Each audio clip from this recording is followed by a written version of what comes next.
Hello, once again, nerds and nerdettes. I am here to talk to you about the role of Dungeon Master. And as a Dungeon Master, this would be your ideal book. Now, this is a leather-bound version, much more expensive. It's more of a collector's item. The actual Dungeon Master guide, the regular one, goes about for $30 or so on Amazon.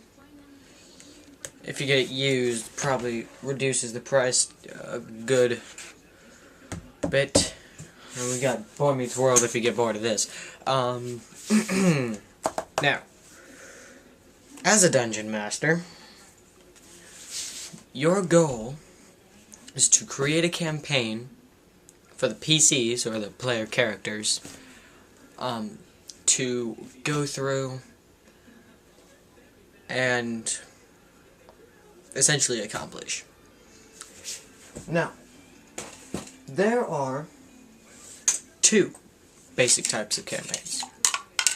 There is the series campaign, the one that I'm working on currently.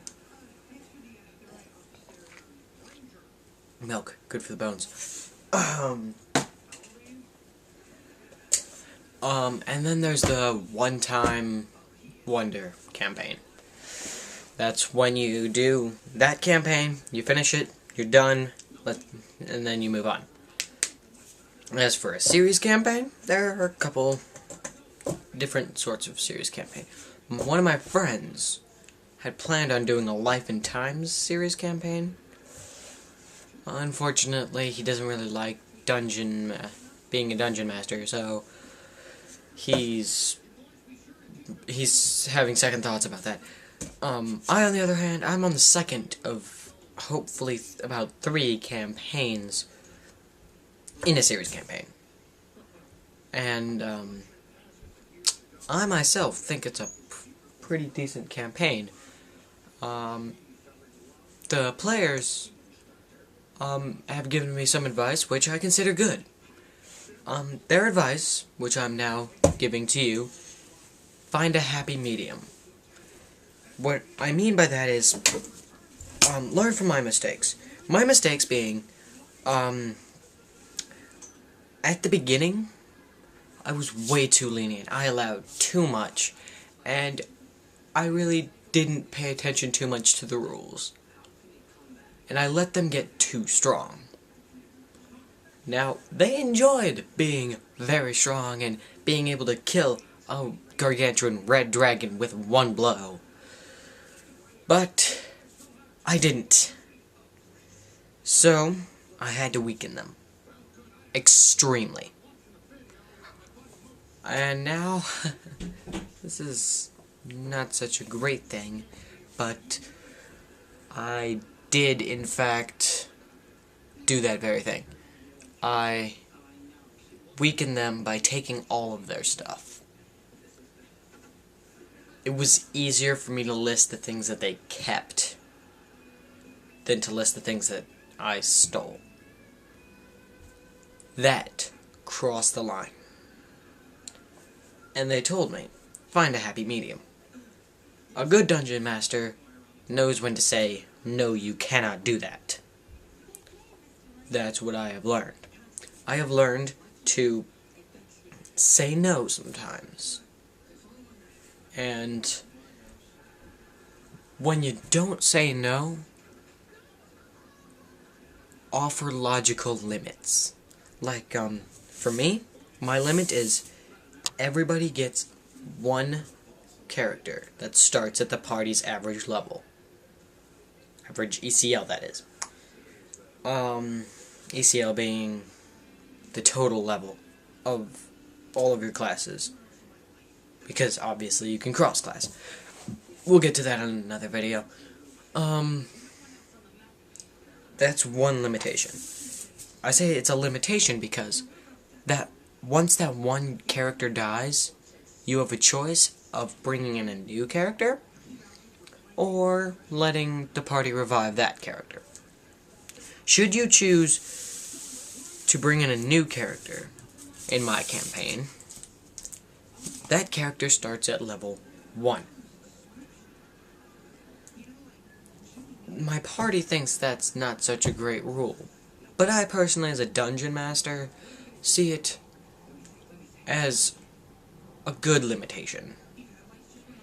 Because that way, my party won't just go in, get themselves killed, once they realize, hey, I want to be able to be this rather than this. So if I let them have their ECL back, they're going to make this new character who's got like 5 levels in sorcery and 4 levels in some weird class that nobody thinks of putting with sorcery, but it turns out it's really good together, and the race just makes it even better. And it's just, the class is way too overpowered. Like, the character is too overpowered. So, they start out at level 1, and the party has to protect them. If the party does not protect them, they never get experience, which means they never level up, which means they can't make that character Banff. Or, if you don't know what Banff is, look it up or ask one of your friends, because I'm not going to say it. I might say it in one of the comments if one of you asks. Right, okay, so I was on limitations. Another limitation, well, it's not really a limitation, but something you want to pay attention to is equipment. Like, for my campaign, one of the rules is before your quest, you have to prepare. You have to buy equipment that you don't already have. For instance, the Paladin in my campaign gave everything he had to the church. All he kept was his money and his weapons. And obviously his armor and shield, but that's what he kept. That's all he kept. Now, since that the church sold the equipment, he has to either, because the church does have certain equipment for a few people, and so he can choose to use that, or he can go into town and buy his own, at which point he does not necessarily have to give it to the church, because that's only something you do in induction, and he's already been inducted.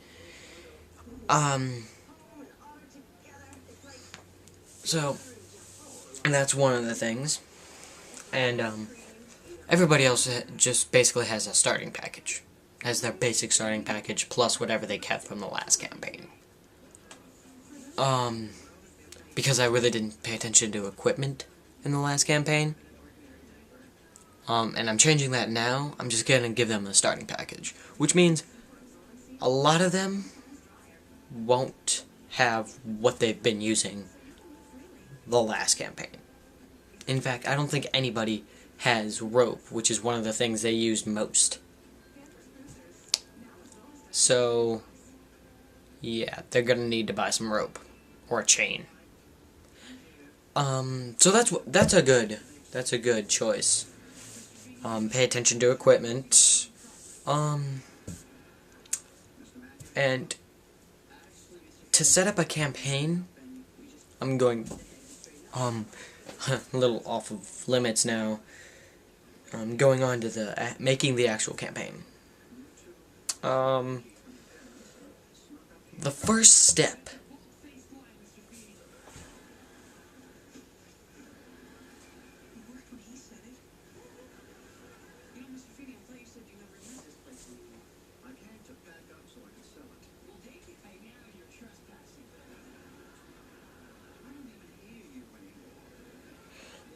Okay, the first step to create